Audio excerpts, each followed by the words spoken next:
हर एक लड़की का बस यही सपना होता है कि उसे ऐसा ससुराल मिले जहां पर उसे सभी प्यार करते हों। लेकिन क्या ऐसा हो पाता है? आइए सुनते हैं ऐसी एक लड़की की कहानी, ससुराल हो तो ऐसा। यह बात तब की है जब मैं नई नवेली दुल्हन बनकर पहली बार अपने ससुराल आई थी। अपने ससुराल में मैं सबसे छोटी बहू थी। घर में मेरा स्वागत बहुत ही धूमधाम से किया गया। घर में सास ससुर और मेरी जेठानियों ने मुझे खूब प्यार दिया और सबसे ज्यादा खुशी छोटे बच्चों को अपनी नई चाची को देखकर हो रही थी। शुरू शुरू में तो मुझे घर का कोई भी काम करने नहीं दिया जाता था। अगर मैं कोई भी काम करने लगती तो मुझे यह कहकर मना कर दिया जाता कि नहीं, अभी तुम छोटी हो, आगे सारी उम्र पड़ी है बड़ों की सेवा करने के लिए। पहले हमें तुम अपनी सेवा का मौका दो, तुम्हारा प्यार और विश्वास जीतने का, ताकि तुम्हें तुम्हारे माता पिता और भाई बहनों के प्यार की कमी महसूस ना हो।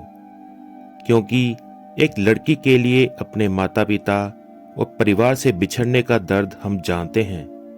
इसलिए पहले तुम अपनी पसंद और नापसंद के बारे में बताओ, ताकि हम तुम्हें वैसा ही प्यार और माहौल दे सके जैसा कि तुम्हें अपने मायके में मिलता था।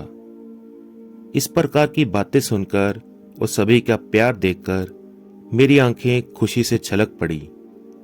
फिर धीरे धीरे समय बीतता गया और मैं घर में सबकी प्यारी छोटी बहू बन गई थी। अब मैंने घर के कामों में भी हाथ बटाना शुरू कर दिया था। छोटी सी बहू को घर में इधर उधर फिरते देखकर सभी बड़े खुश होते और उनके चेहरों की खुशी देखकर मुझे भी बहुत खुशी मिलती।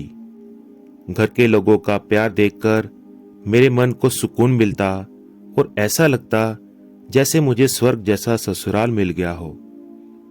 इतना सब हो जाने के बावजूद भी मुझ जैसी नई नवेली दुल्हन के मन में नए लोगों का और नए घर का डर खूब सताता। काम करते समय हमेशा यही लगता कि कहीं कोई भूल तो नहीं हो गई। ऐसे ही एक बार गर्मियों के मौसम में मैं रसोई घर में दोपहर का खाना बना रही थी। भीषण गर्मी में पूरा शरीर पसीने से तरबतर हो रहा था और मैं गरम गरम रोटियां बनाकर सबको परोस रही थी। तभी मैंने देखा कि पास रखी कटोरी में घी खत्म हो गया था। मैं जल्दबाजी में हाथ धोकर अलमारी से घी निकालने चली गई। पुराने जमाने में घी कांच की बरनी में रखा जाता था। मैं अलमारी में से घी से भरा हुआ कांच का बर्तन निकालकर जमीन पर रखने लगी तो मेरे गीले हाथों में से वह कांच का बर्तन फिसलकर जमीन पर गिर पड़ा। हे भगवान! ये देखकर मेरा दिल जोर जोर से धड़कने लगा और पल भर में ही सारा घी बह गया। बर्तन के टूटने की आवाज सुनकर मेरी सासू माँ पूजा घर से बाहर आई और उन्होंने पल भर में ही सारी स्थिति का जायजा लिया और वे समझ गई कि क्या हुआ होगा। लेकिन मैं बहुत घबराई हुई थी। लेकिन उन्होंने मेरे पास आकर मेरी पीठ पर हाथ फेरते हुए कहा कि बेटी घबरा मत, जा शांति से बैठ जा, मैं सब साफ करवा देती हूं। उस समय सहानुभूति और प्रेम भरी उनकी आवाज ने मेरे दिल में ऐसी उथल पुथल मचाई कि मेरी आंखों से आंसुओं की धारा बह निकली, मानो जैसे मैंने बहुत बड़ा अपराध किया हो। मैं अपने कमरे में जाकर सिसक सिसक कर रोने लगी। उधर जहां कांच का बर्तन गिरा था वहां पर सब सफाई हो गई। कांच के सभी टुकड़े चुन लिए गए और उस जगह को अच्छी तरह से धो दिया गया और फिर जैसे कुछ हुआ ही ना हो ऐसे घर में सब काम काज चलता रहा। उस दिन से लेकर आज तक किसी ने कभी किसी बात पर भी इस घटना का इशारा करके या याद दिलाकर मुझे नीचा दिखाने की कोशिश नहीं की गई। घी तो बह गया, लेकिन उस घटना की याद हमेशा के लिए मेरे मन में बस गई।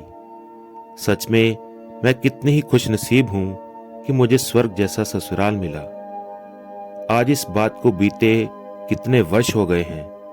मैं अब बहू न रहकर सास बन गई हूं, पर कैसी, इसे तो मेरी बहू ही बता सकती है। अरे अरे रुको जरा, चैनल को सब्सक्राइब तो कर दो और बेल आइकन दबाना मत भूलना, ताकि इस प्रकार की अच्छी अच्छी कहानियां आपको आगे भी सुनने को मिले।